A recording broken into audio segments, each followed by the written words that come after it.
but we have actually seen struggle. This is something we saw Aining pull out as well, which is the Seraphine, which I personally wouldn't dislike. It'd be very funny to me if we're just ending up with straight up, oh, there it is, yeah, mage matchups towards the bot side of the map, and then Vi Nessus. We saw DK try this, and it just didn't work, right? So either we flex the Nessus towards top, or we need to find ourselves an 80 carry mid, where I don't think Faker has looked great on them. So we'll see what T1, their solution to this problem is. It could, of course, also still be Seraphine as a support, but that's highlighted it. Hanwha Life is doing here what T1 didn't. T1 actually showcased their draft as... Whoa, that's Olaf Shen. Okay, well, now I still don't know what's... Is it Shen support into the Leona? I think... Well, Renekton is just going to be locked in. R5 Renekton, the good old R5 Renekton. We've gone back to the KT strats. So Sejuani Renekton, baby. Okay, but that is itself counter pick. Yeah, it's not great.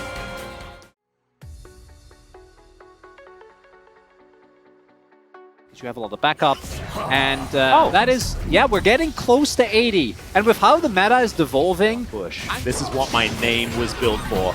As right, beat drop, sorry. Turns into a bit of a beat down there. To punish, because you can just back, rotate to top, get a turret, and TP back towards bot lane to catch the wave. As we do have a little bit of a fight here.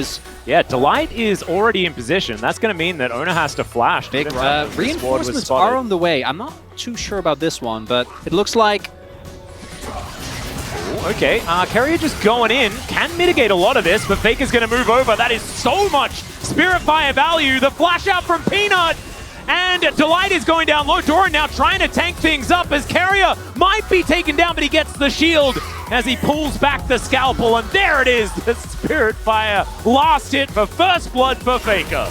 A lot of plays that are going to go down. We'll see when Doran has the read, because as of right now, he doesn't. Well, he is going to get taunted.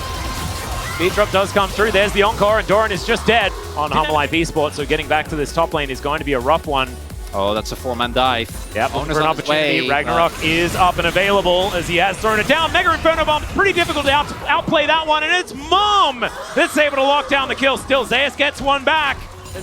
And he is stacking. 80 already here at 9 minutes isn't too bad. And these sneezes are starting to hurt. As Delight's moving in, there's the flash. Zenith Blade gets the flash out from Faker. And Delight just taking some summoner spells. Well played, Peanut. Looking for his go here, level 7. There's the flash, Arctic Assault, and the Permafrost comes down. Peanut once again tanking the turret, and that is going to be Zeka getting a stack and a kill at the same time. Even with the Shen ult being invested, it's not quite enough to keep Faker alive. Still 3 minutes left for him to take more of these structures off the map. As Doran is going to spot Zeus here, Peanut moving up as well. There's the ghost popped. Didn't actually want to press his ultimate button to avoid getting stunned. Knew that he was dragging himself, not the end of the world. Oh, X-Tech going to come through. Yeah, Guma is in a whole host of trouble. That's too many circles, and Viper is able to lock down the kill before the Smolder comes in and steals it away. See, Viper's starting to get to work with that Luden's already built up. And everyone is going to turn up. That is Anasis turned into a ragdoll and thrown about the place. And you can see Faker there in the player camp, not happy about how that one went, as it is brother versus brother. Never mind, as Zeus is, of course, an Olaf, and he is just going to be able to take down the Renekton. No worries there at all. Delight now underneath this turret, not exactly where he wants to be, because Ona is turning up as well. T1 kind of taking matters into their own hands as they look to get rid of Delight, who is able to taxi his way out. Carrier is going to trade 1-for-1. That was gorgeous. It's going to be a big moment. T1 have also taken more play call, which is kind of nutty. As Peanut's going to turn up. That is Ragnarok popped here from Zeus, but it's going to run out very quickly, and Delight is, of course, exactly where he needs to be. The Shield of Daybreak comes down, and there is the Mega Inferno Bomb. It's Eclipse that manages to pop and take the kill, as Zeka is now flapping over a wall, and Faker's like, I wanted to flash, but I can't flash. So he can affect these team fights as Ona will break it now on cooldown for the next couple of seconds, and Doran gets into position. That's an ulti out. The Encore goes entirely wide, and that is the Smolder going down. They do get rid of the Olaf, but have they done enough? The flash over the wall from Viper. Peanut desperately chasing after Ona because they want to take down this Smite.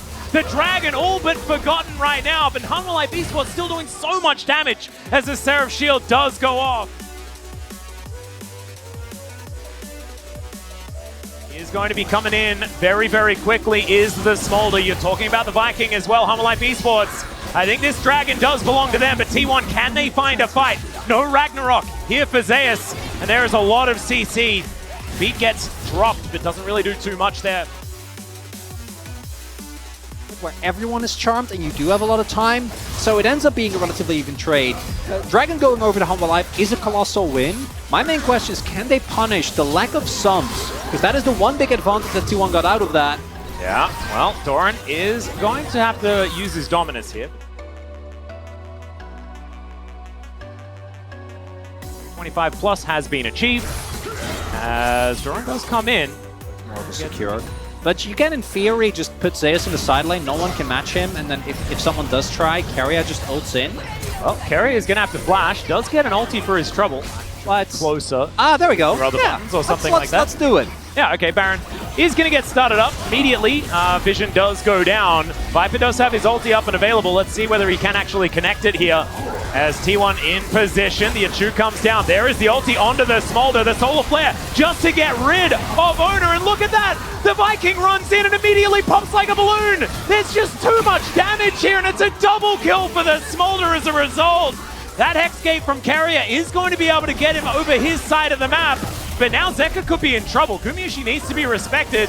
The Spirit Fire comes down as well. That's Narnia, Peanut. That's not where you want to throw the ultis, but you can see Viper able to keep them at bay still. As the Hextech Dragon has been pulled out, the rest of T1 moving over. Delight is going to spot Owner here. As they take the Hex Gate in, Zeus is going to turn up as now Peanut down to half health. Faker also having to flash to get himself out of the way, and Delight down to 50%. Solar Flare is going to connect. Gumayusi doesn't find the ulti as Mega Inferno Bomb does a lot of damage to him, and now Hanwha, they get control of the Dragon. Owner is looking to move in, but he's not able to lock that one down, and look at the damage from Zeka. He's found his window and will be able to take down the Shen. And now Humble Life Esports is just cleanup. Faker is going to get permafrosted, and it looks like he will get chased down. There's just too much CC, too much opportunity, and once again, Zeka is just getting so fed in this game. The Baron as well. Owner still 10 seconds before he's alive, and I don't know if Zeus and Guma, especially without the ult for Guma, can do anything about this. Keria's on his way, almost as his ult, but... Oh, doesn't find a Zenith Blade as now. Let's see whether the Olaf can actually get this one done, as Zeka just says flap, and he'll get himself out of the way. Look at Viper, he's just standing on a satchel to make sure he can't get CC no matter what happens, but the Smolder does fall down. And the flash from Gumayusi comes in, he's going to be able to get that high note, lands it onto Doran.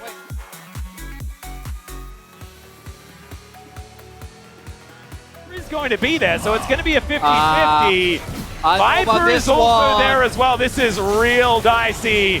Throws in the satchel, Delight's going to get in there. What? There is Keria over the wall with the taunt, but it's a little bit too early. They're going to look to try and take him down. The blast cone does come in. Peanut, can you actually get in there? It's the cease and desist. Peanut still surviving for such a long time. Mega Inferno Bomb not quite doing it. And now it's the Ziggs versus Guma and Faker. Let's see whether Viper can actually try and take this down. It's down to 1,000. Oh God, the bombs. The satchel's not enough. And Faker with all the stacks is able to cue the Baron to death. Zeus really choosing his correct angle. It's down to 200. Faker just cues it.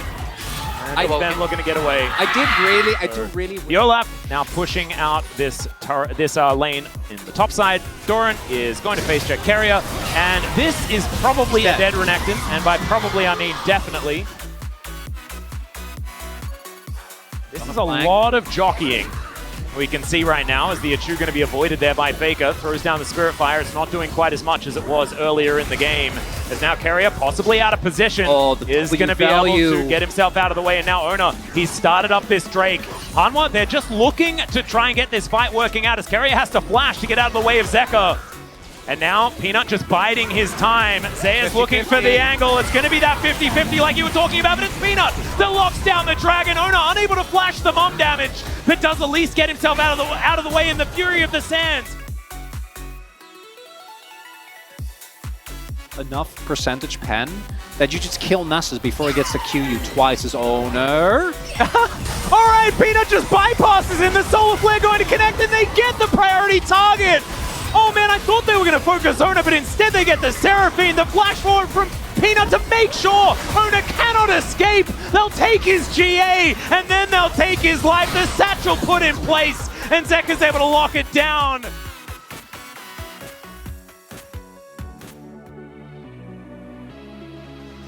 Get out. 바로 쪽 가는 Ends up 척 하다가 going down. 세라핀 보자 얘들아. Let's hear it from 아 Peanut's 여기 있고. perspective. 야 세라핀 볼 수 있어? Yeah, he just 해줬다. turned on a dime. Just said, oh no, we 아이 can 너 just kill 프린데 안 Seraphine. 되지. To close it out as Peanut to try and escape here as Zeus moving on in. Be able to put on a fair bit of pressure, and Carrier gets over as well.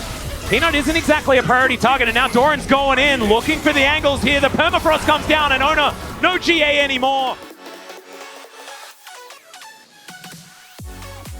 But I think Harmalife Esports just have winning the game on their minds right now. Teleport to come in from Doran as well. And now Delight, I think he's found Zeus, who is just going to get chain CC'd. I mean, he's an Olaf. That's Olaf. So he doesn't really get chain CC'd, but he has to use it. And now he's able to take down the Leona. That's not your base gate. So getting out here is going to be difficult. However, both of them can make it over walls. And so Doran and Delight are just dead. That's a lot of D. Hey, that might be enough for T1 to contest. Well, Carrier's just going to flash to get the taunt onto Zeka, but he just dies. Zeus is now in trouble. One sneeze from Zeka and he will be dead, although the sneezes do about 50% of anyone's health bar. So that would make some sense as Owner has come in with the base gate. There is a phenomenal arm guard utilized here from Zeka. Immediately flashes after him and burns him to death. At least one more. No. They try to kill Zeka. They don't. And that's kind of the end of it. Zeus is going to have to press his Ragnarok button. And This is it! Yeah, Faker is going to walk over a ward, though. Doran is chasing after him, and Harmalife Esports, they know exactly what's going on. Base gates! Sorry, Hextech gate to get Faker out of there. And everyone really wants to try and kill him as Doran's going to get into the brush. That is going to stop the teleport, and Faker, he does have Asterix. It's mano a mano. Doran is looking to try and take him down, is going to be able to blast cone his way out. And Faker is taking them on a merry jaunt through their own base. Doran is the one tasked with stopping him. We're TPing. Okay, now that's just straight disrespect. This is very weird. They really want to kill Faker as Viper is going to satchel him, and Faker is dead. So